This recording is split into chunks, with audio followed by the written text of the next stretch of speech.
Bien, buenas noches a todos los presentes. En este momento vamos a comentar sobre una enfermedad que más que todo es una pandemia a nivel internacional, como todos ustedes saben. ¿Por qué la importancia de revisar el concepto de VIH y gestación? Nosotros sabemos que en el mundo hasta ahora todavía no se ha podido encontrar una cura para el VIH. Lo que se ofrece a los pacientes solamente es control de la enfermedad. Entonces, desde ese punto de vista, la enfermedad sigue avanzando y por ende también al grupo de pacientes gestantes también no escapan a estar infectadas por esta enfermedad. Entonces, de allí de repente radica la importancia de hablar sobre este tema. Bien, algunos objetivos de la presentación que vamos a tener son los siguientes: conocer la prevalencia del VIH en la gestación, reconocer las características clínicas en la gestante con VIH, diagnosticar en forma temprana, conocer el tratamiento actualizado y promover las formas de prevención de la infección vertical. Bien, aquí rápidamente ustedes observan el virus del VIH. Sabemos que es un retrovirus, acá esquemáticamente a la mano izquierda, y por acá a la mano derecha cómo es que está teniendo contacto el virus con el linfocito CD4 y por allí está tratando de introducir su parte de sus genes para poder infectar a este virus al CD4. Bien, entonces de repente recordar, ¿no?, cómo es que se puede uno contagiar de esta enfermedad en forma general, digamos, ¿no? Sabemos que los modos de transmisión, vemos de transmisión sexual, puede haber contacto por mucosa oral, genital y rectal cuando tienes sexo de repente con una persona infectada que inicialmente no se sabía, ¿no? La transmisión también por sangre y hemoderivados, transfusiones sanguíneas, punciones de agujas y accidentes laborales. Por acá bastantes casos tenemos en el hospital regional de algunos colegas que llegan por algún pinchazo que tenían en sala de operaciones. Y por acá es nuestro tema que nos vamos a enfocar, la transmisión materno-fetal. Bien, entonces, ¿qué es lo que nos dice la norma? Tenemos nosotros acá en el Ministerio de Salud una norma de manejo de los pacientes con VIH. Esta norma en realidad nos tiene algunas pautas, algunos conceptos que es importante recordarlo y mencionarlo y que ustedes deberían conocer. Empezamos hablando de la transmisión vertical, dice que es el pasaje del virus, del VIH en este caso, de la madre al niño durante la gestación, parto o lactancia. Observe, ¿no? Nos da esos tres parámetros. Puede ser cuando está gestando, puede ser durante el parto o la lactancia que se puede contagiar de repente el niño. ¿Y qué denominamos? ¿Cómo denominamos una gestante infectada por el VIH? Es una gestante con virus VIH circulando en su organismo que va a ser detectado a través de prueba rápida y o ELISA. Por acá este dato es importante. Las pruebas rápidas, como ustedes sabrán, se tienen, ¿no?, en emergencia para algún momento que sea necesario, una paciente sospechosa de esta enfermedad, para hacerle en forma oportuna, ¿no? Y si de repente la paciente ha sido derivada por consultorio externo, se puede aprovechar y hacerle algunos exámenes como inmunofluorescencia o Western blot. Bien, entonces la epidemiología, observen acá, en el Perú, nosotros en febrero de este año tenemos diagnosticados 52.752 casos de VIH en todo el Perú. Son casos, digamos, importantes que tener en cuenta. Y 31.292 de estos pacientes están en estadio SIDA, observen, prácticamente más de la mitad. En la unidad clínica, nosotros trabajamos en el hospital regional. Para el 29 de agosto de 2014 teníamos 1.061 pacientes adultos diagnosticados con VIH y 827 que están en tratamiento antirretroviral. Pero ¿cómo estamos con las gestantes? Tenemos un promedio de 5 gestantes al mes nuevas que están ingresando. Observen esa cantidad importante a tener en cuenta, son 5 al mes.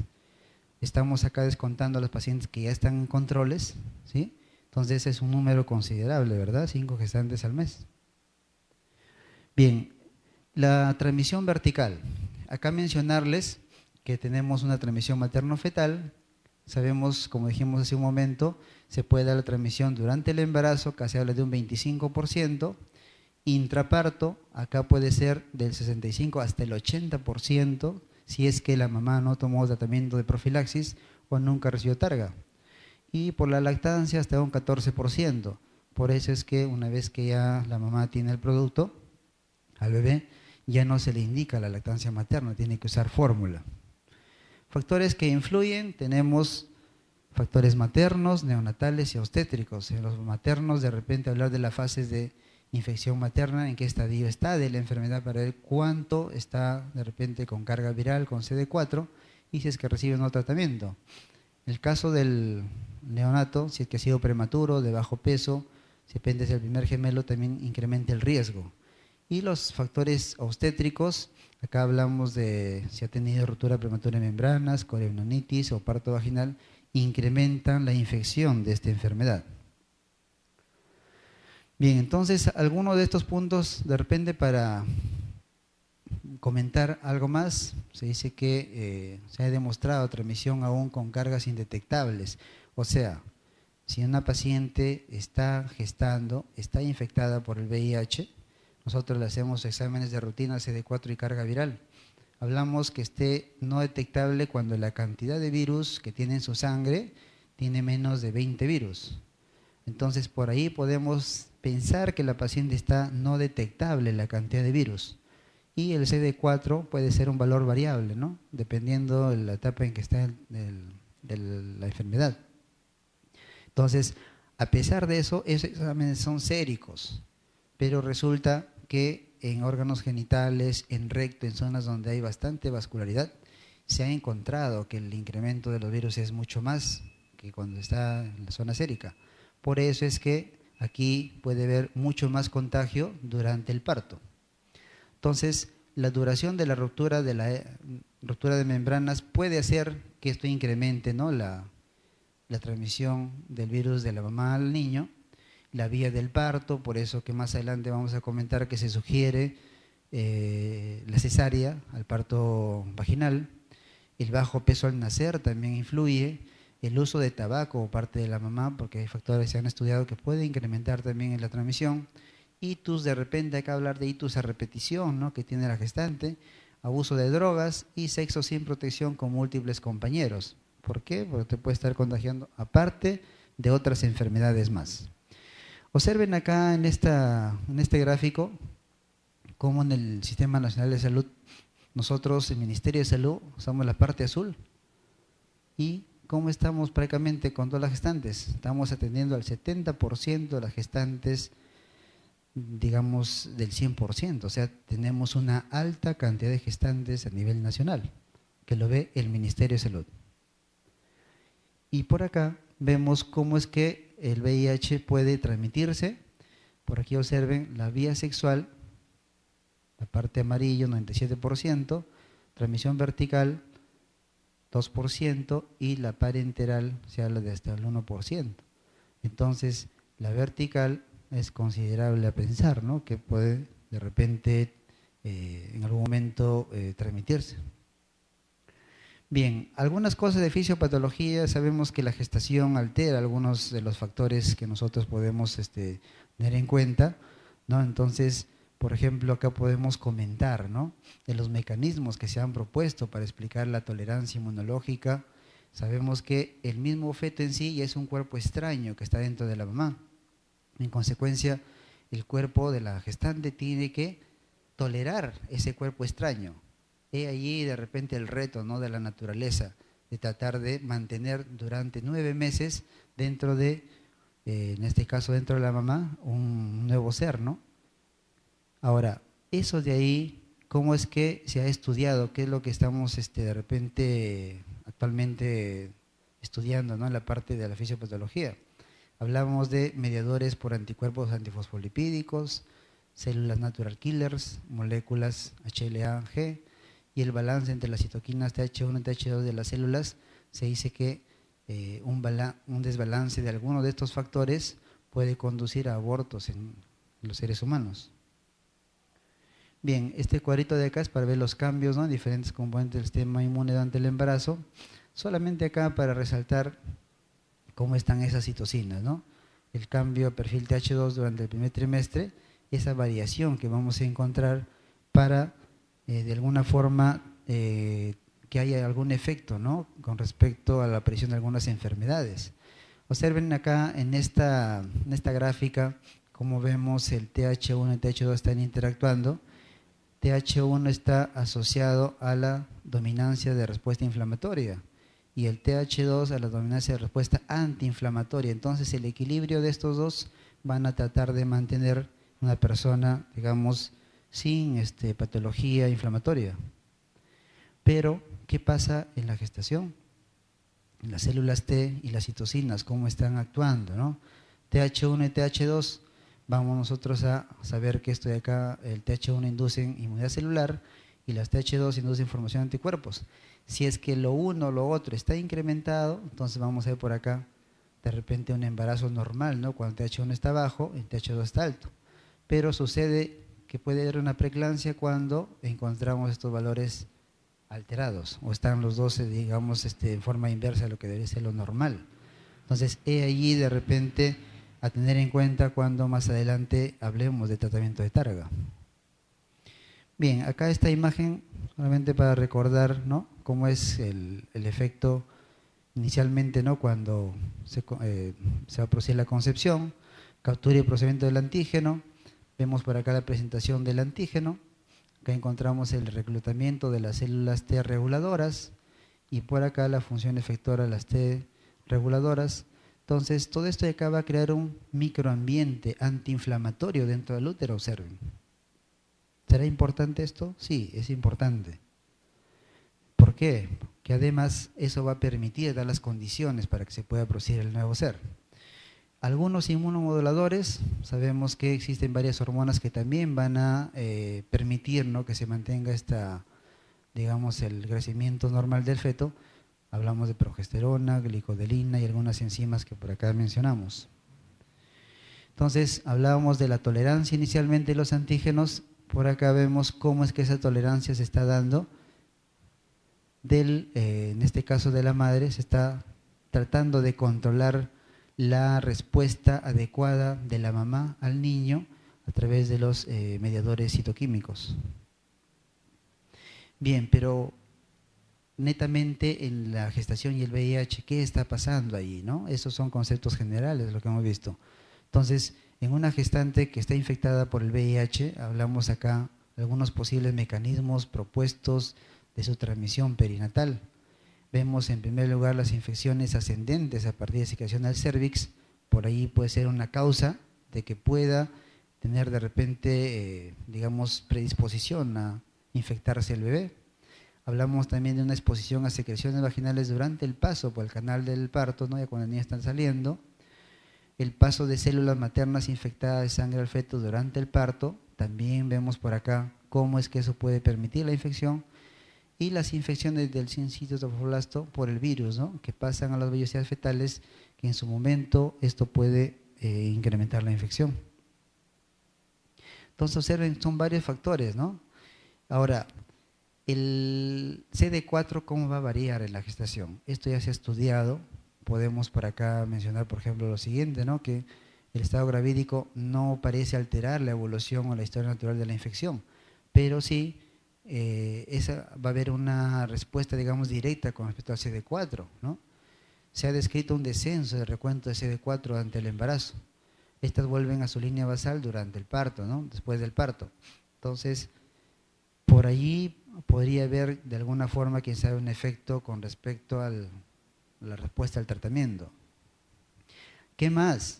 Sabemos que el incremento de las infecciones en la gestación pueden darse, y peor aún si es que estamos con un paciente inmunodeprimido, ¿no? En gestantes con un compromiso significativo del sistema inmunitario, con CD4 menos de 300, el riesgo de complicaciones infecciosas se incrementan, de todo tipo, urinarias, respiratorias, de repente de piel, se incrementan, y más aún si es que ese valor es mucho más bajo. El riesgo de preeclampsia, hablábamos en la fisiopatología, la interacción entre TH1 y TH2, y por acá observen ya eso, cómo lo podemos traspolar, ¿no?, a nuestros pacientes. Se dice que las mujeres embarazadas infectadas por el VIH tienen un riesgo de 8 veces superior de sufrir preeclampsia y muerte fetal que las gestantes no infectadas. Entonces, me parece algo rescatable, ¿no?, a tener en cuenta. O sea, tú detectas en algún momento a una paciente que está con la infección por VIH, hay que referirlo en forma oportuna. Y si ya está en tratamiento, darle consejería para que continúe, ¿no?, su tratamiento. Por otro lado, el riesgo aumenta cuando mayor es el tiempo de infección y el tratamiento con antirretrovirales. Bien, en cuanto al diagnóstico, ¿cómo es que nosotros vamos a hacer el diagnóstico? Es igual que en un paciente inmunocompetente. Vamos a usar acá el examen de ELISA, una gestante. La Escuela Americana de Obstetricia y Ginecología recomienda realizar el test de ELISA en forma rutinaria, observen a todas las mujeres en su consulta pre y postconcepcional. Entonces a todas se debería pedir. Y obliga el acto de consejería pretest, la necesidad de consentimiento informado y que sea voluntario. O sea, si es que la paciente desea hacerse, se le hace, ¿no? Si es que no, no es una obligación que se haga un examen de ELISA. Diagnóstico de la infección en la gestante. El diagnóstico, como hemos visto, requiere que tenga un estado positivo, ¿no?, una prueba confirmatoria o pruebas de antígenos para el VIH. Es lo que acá en Perú usamos nosotros. Si tenemos un examen de Western blot o inmunofluorescencia, nosotros ya decimos que ese paciente está contagiado. Pero cuando estamos de repente con exámenes todavía serológicos, en el caso de ELISA, suficiente tener 2 pruebas reactivas para ya pensar que hay más del 98% que ese paciente esté infectado. Observen acá el tiempo de aparición de los marcadores. Cada vez se va reduciendo más, digamos, el tiempo de diagnóstico, ¿no? Antes demorábamos por acá con los ELISAs de primera generación hasta más de mes y medio, ¿no?, en saber si es que un paciente estaba infectado o no. Con el de segunda generación se había avanzado hasta un mes, con el de tercera generación casi los 20 días, ¿no?, 3 semanas, y con los de ELISA de cuarta generación, acá hablamos de anticuerpos más antígeno P24, se puede detectar hasta los 10 a 12 días, o sea, mucho más, el diagnóstico mucho más temprano. Y este algoritmo es el algoritmo que usa el Ministerio de Salud para hacer el diagnóstico inicial de un paciente en general y también de una gestante que de repente acude por primera vez a un consultorio externo de un hospital de tercer nivel. Acá para comentar sobre la prueba rápida, dijimos que usamos la prueba rápida nosotros para los pacientes que, por ejemplo, que llegan por emergencia, ¿no? Quién sabe, con alta sospecha clínica del médico, la obstetriz o la enfermera, ¿no?, que podía tener VIH, y se le hace una prueba rápida. Y la prueba rápida nos ayuda. Observen cuánto es su sensibilidad. Acá en Perú se ha hecho un estudio. 100% de sensibilidad y una especificidad hasta el 99.7%. Entonces, ¿nos ayuda? Sí nos ayuda. Tiene que ser adecuadamente hecha y tenemos buenos resultados. Por otro lado, la cantidad de virus afecta también, como dijimos, ¿no?, la transmisión. Sí. Es importante saber cuánto tiene de carga viral el paciente al inicio del tratamiento para saber cómo va a ser de repente o hay posibilidades de que ese niño nazca infectado. Si es que la cantidad de virus fuera menos de 1000, hablamos de 0%. Si está entre 1000 y 10.000, hablamos de un 16%, y esto incrementa de acuerdo a la cantidad de virus. Observen que tenemos nosotros. Más de 10 a las 5 copias virales, tenemos más del 60% de ese niño sale contagiado. Entonces, una vez que hemos hecho el diagnóstico, nosotros necesitamos hacer una evaluación de una gestante. Acá este cuadrito les presento más que todo para recordar los estadios que puede una paciente infectada tener cuando uno lo evalúa por primera vez. Puede que llegue en esta fase, ¿no?, la primoinfección, síndrome retroviral agudo, llega por acá solamente con fiebre, quién sabe, megalias, dolor faríngeo, parece una faringitis, pero está debutando con este virus. Lo siguiente es la fase asintomática, por acá no tiene ningún síntoma y prácticamente es como si no tuviera infección de nada, ¿no? Y por acá es la fase previa sintomática, son los, digamos, los inicios del estadio SIDA, y la última parte ya es el estadio netamente SIDA, ¿no?, cuando tenemos un CD4 menos de 200. Entonces, ese es un concepto que tienen que recordar, menos de 200 CD4 es automáticamente estadiosida. Bien, ¿qué hacemos nosotros con la paciente una vez que ya ha llegado a la consulta? Hay que evaluar la edad gestacional. ¿Es importante la edad gestacional? Sí, porque a partir de las 19 semanas el ministerio nos sugiere que le iniciemos tratamiento targa. Antes puede ser, si es que la paciente estaba en tratamiento, se le puede indicar. Si no, esperar mejor las 19 semanas. Primero porque acuérdense que la hiperemesis gravídica produce tantos síntomas que en algún momento puede, quién sabe, haber interacción con los fármacos y el paciente no lo tolera, ¿no? ¿Qué más? Evaluación sonográfica. Tenemos que hacer una ecografía, ¿no? Para ver la viabilidad y la localización intrauterina del producto. También algunas enfermedades concomitantes, ¿no? De la gestante, de repente es asmática, es hipertensa, es diabética, eso tú tienes que averiguar. Hay que ver una evaluación clínica completa. Cuando nosotros hablamos de evaluación clínica completa, hay que recordar que el paciente tiene que examinársele en forma completa para descarte, ¿no? En ese momento de alguna otra lesión. Hasta evaluación, quién sabe, por otros colegas, ¿no? Si lo ve inicialmente un médico internista o un médico general, luego tendría que verlo el ginecólogo. Nosotros acá trabajamos con psiquiatra, lo ve el psiquiatra, lo ve el dermatólogo y todo el equipo multidisciplinario. Bien, luego de una evaluación le pedimos exámenes, ¿no? Necesitamos varios exámenes para una gestante. Exámenes generales, acá hablamos de hemoglobina, hemograma, glucosa, creatinina, todos los exámenes generales y algunos parámetros infecciosos, ¿no? Descarte de rubiola, ver su urocultivo, ¿no? Para descarte de infección, como vimos al inicio, exámenes para hepatitis B. Actualmente el ministerio ya está dando tratamiento para hepatitis B crónica. Nosotros estamos administrando, tenemos pacientes que están coinfectados, hepatitis B, VIH, y pacientes que tienen solamente hepatitis B crónica, ¿ya? Entonces por ese lado hay tratamiento para hepatitis B crónica. RPR o VDRL se tiene que hacer, hepatitis C, PPD para tuberculosis, toxoplasma, citomegalovirus, ¿no? Acá, más que todo, buscar infecciones oportunistas. Eso es lo que queremos buscar. ¿Qué más podemos hacer? Parámetros inmunológicos. Buscar cómo está su CD4 y su carga viral. Esto es clave.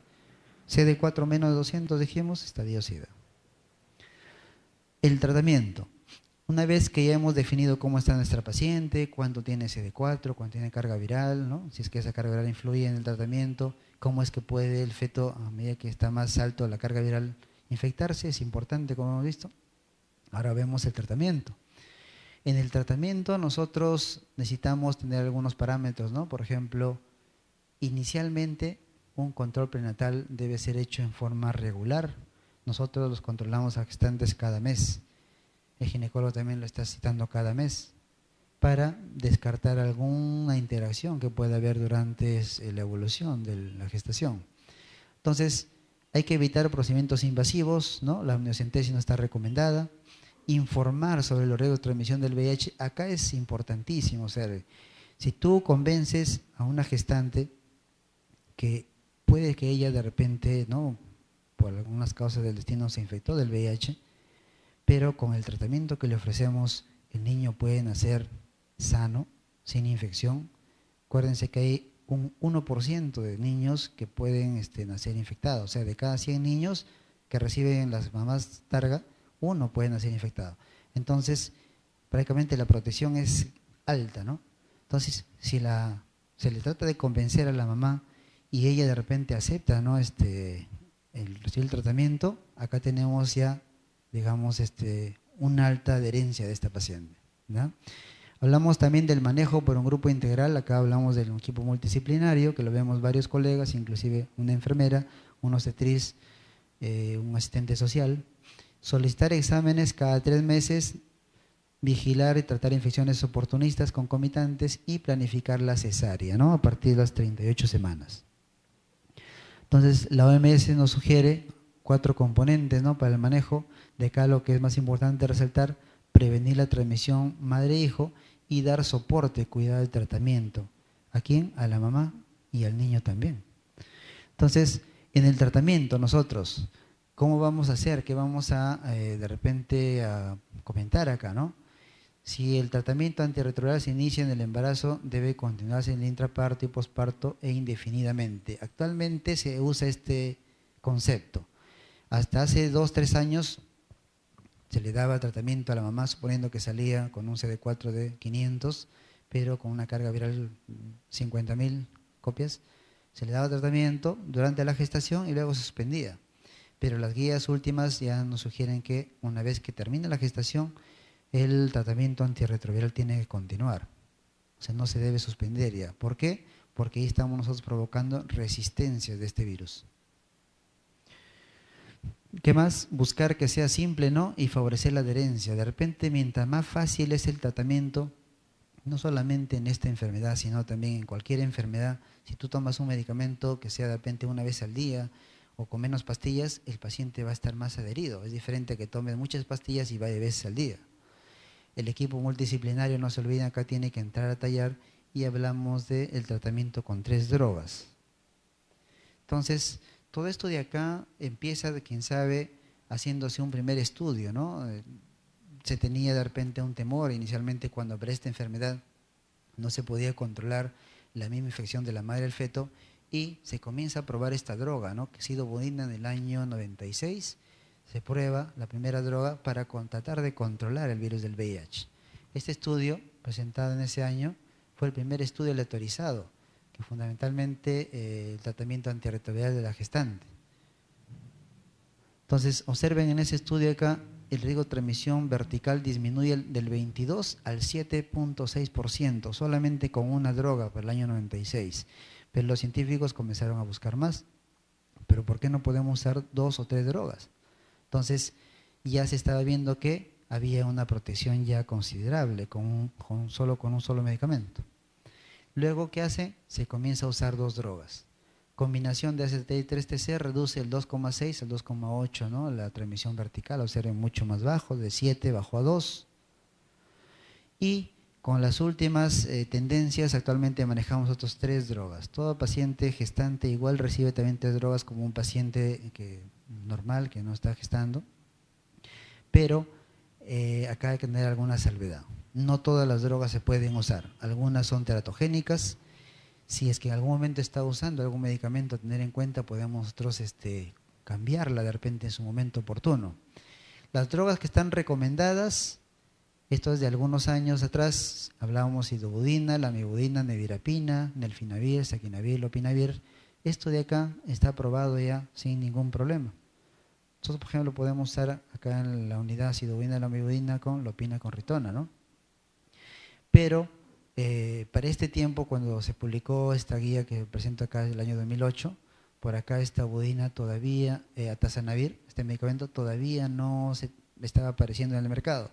Entonces, ¿qué se hizo luego? Se comenzó a hacer más estudios con respecto a esta droga para que se pueda usar. Actualmente estamos usando nosotros atazanavir acá en el hospital regional, nos está yendo muy bien con los pacientes y ya se había esa droga, quién sabe, sacado de este grupo que no era recomendado para ese momento, ¿no? Para el año 2008, como ustedes ven acá. Entonces, todo depende de los estudios que se vayan avanzando y se vayan haciendo más trabajos de investigación, por eso es que se puede usar más drogas actualmente. Ahora, en algún momento ustedes cuando pregunten a algún paciente, ellos te van a decir que están tomando un producto que se llama efavirenz. Efavirenz es un inhibidor de la transcriptasa reversa que se puede indicar, pero normalmente les indicamos a los pacientes cuando va por primera vez, ¿no? Nosotros hablamos de un paciente naive, el que no ha recibido ningún medicamento. Naive es un paciente, por primera vez va a recibir tratamiento antirretroviral, es un paciente nuevo, ¿no?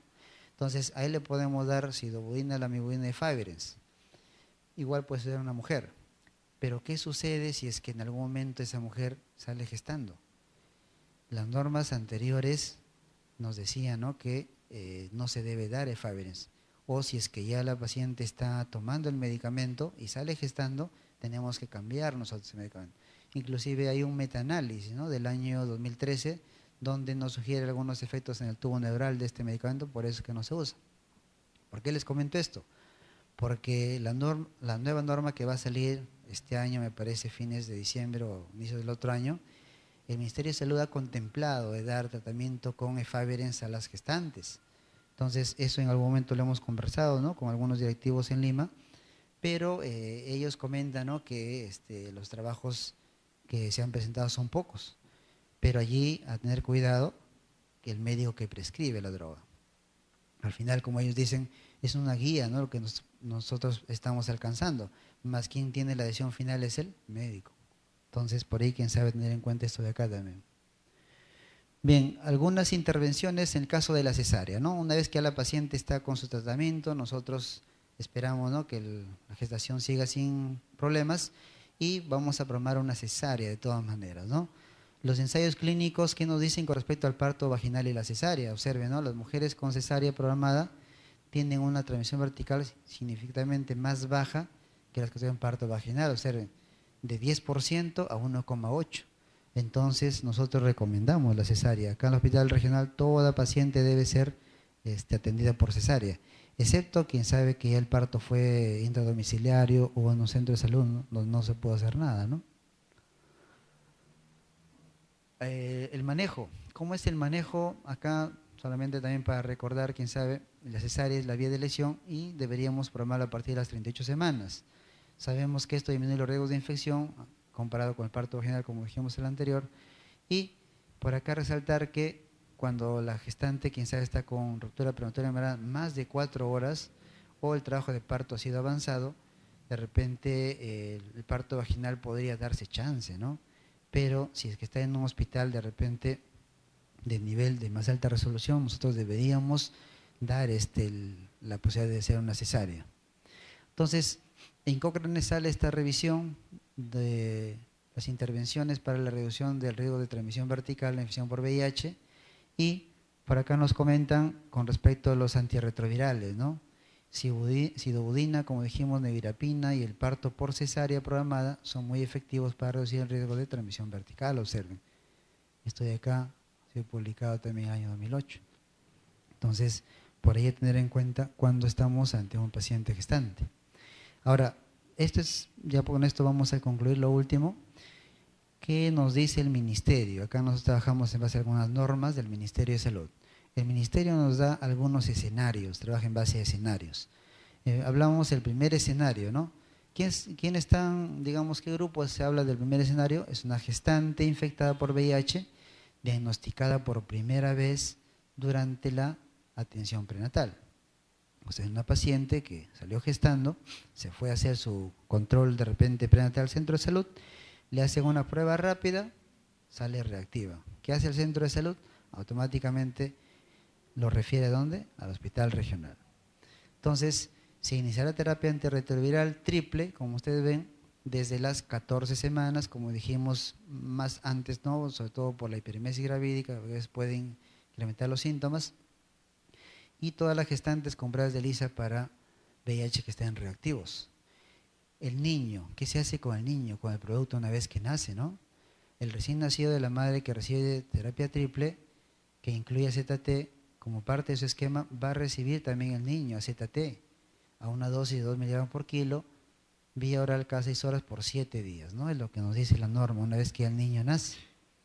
En caso que la madre no hubiese recibido tratamiento con AZT, en su esquema antirretroviral, el niño va a recibir AZT 2 miligramos por kilo, también cada 6 horas, pero por 6 semanas de vida, ¿ya? Esto va a ser, quién sabe, un punto importante a tener en cuenta. Bien, ese es el primer escenario. El segundo escenario, ¿quiénes acá están en el segundo escenario?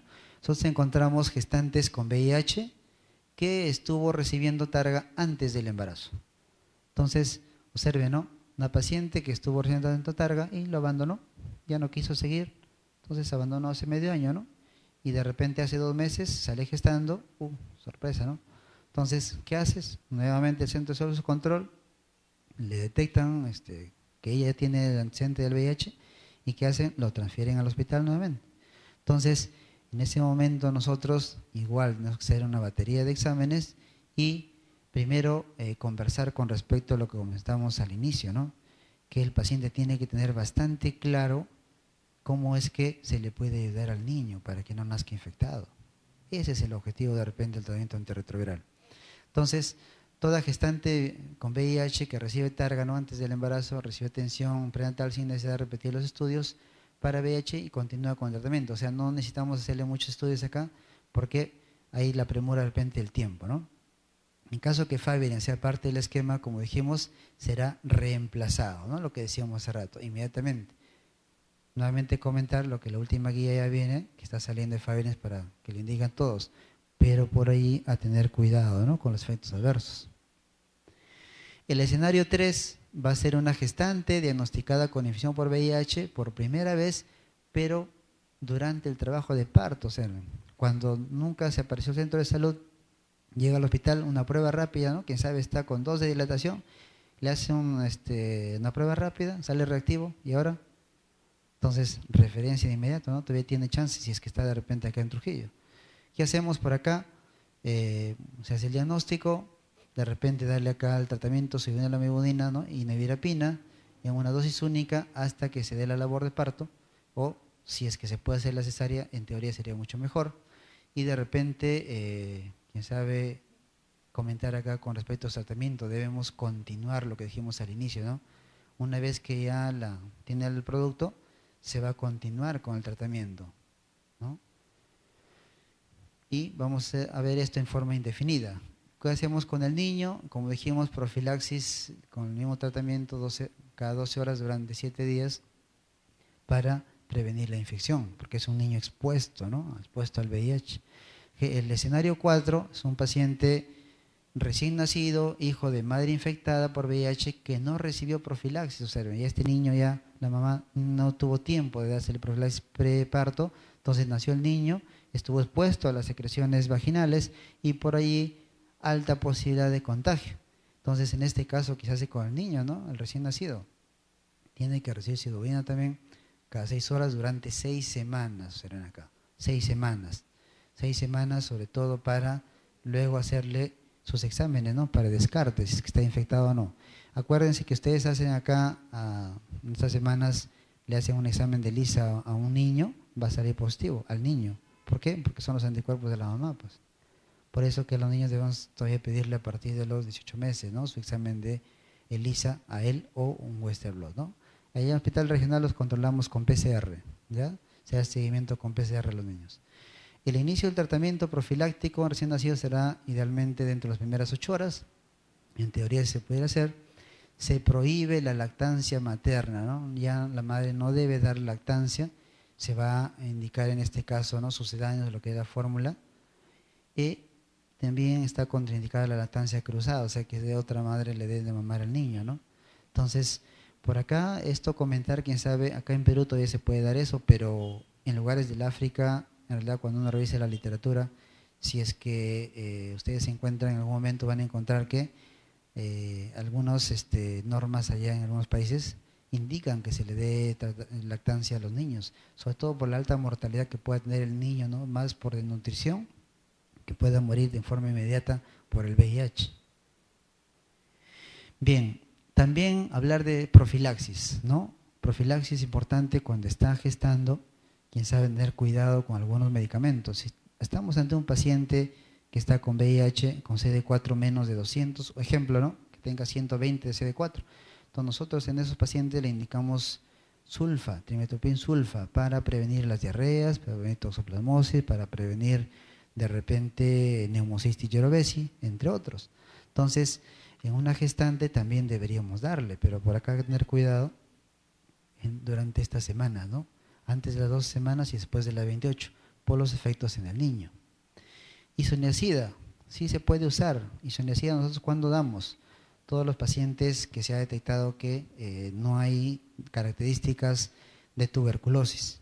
Una gestante no se le puede hacer una placa de tórax, excepto que de repente se le puede hacer con protección, ahí sí se puede realizar, si fuera muy urgente, pero si no, se le puede dar profilaxis con isoniazida, pero usando también piridoxina, ¿ya? Y se puede vacunar, sí, podemos usar vacunas contra hepatitis A y B, vacuna antitetánica, diftérica, neumococo, influenza, eso está indicado. No hay un efecto directo contra el bebé. Es diferente a algunas vacunas con virus vivos, ¿no? Caso de fiebre amarilla, entre otras vacunas que están contraindicadas durante esta parte. Bien, conclusiones, terminando la ponencia, nosotros vamos acá a mencionar algunas cosas que nos parece importante resaltar, ¿no? Para terminar, la infección por VIH durante el embarazo debe ser manejada, adecuadamente para evitar la transmisión vertical, ¿no? Hemos presentado varios puntos de vista, los cuales se tiene que tener en cuenta. ¿Qué más? El tratamiento antirretroviral durante el embarazo, antes y después del parto, garantiza la disminución de la tasa de transmisión madre-niño, como hemos dicho, hasta el 1% de transmisión, ¿no? Se habla de 2 a 1%. Otra cosa más, la cesárea, ¿no? La cesárea es la opción de elección para el parto. Reduce la tasa de transmisión del virus, como hemos presentado la información. Y el protocolo con AZT es adecuado para el manejo de la infección por VIH en el embarazo, garantizando la reducción de la transmisión madre-hijo. AZT más 2 antirretrovirales, pero uno de ellos debería ser AZT porque este se ha demostrado que previene la infección durante la gestación. Muy bien, eso sería todo en cuanto a VIH y gestación. Si es que hubiera de repente alguna pregunta por parte de ustedes, estaríamos gustosos de responderla.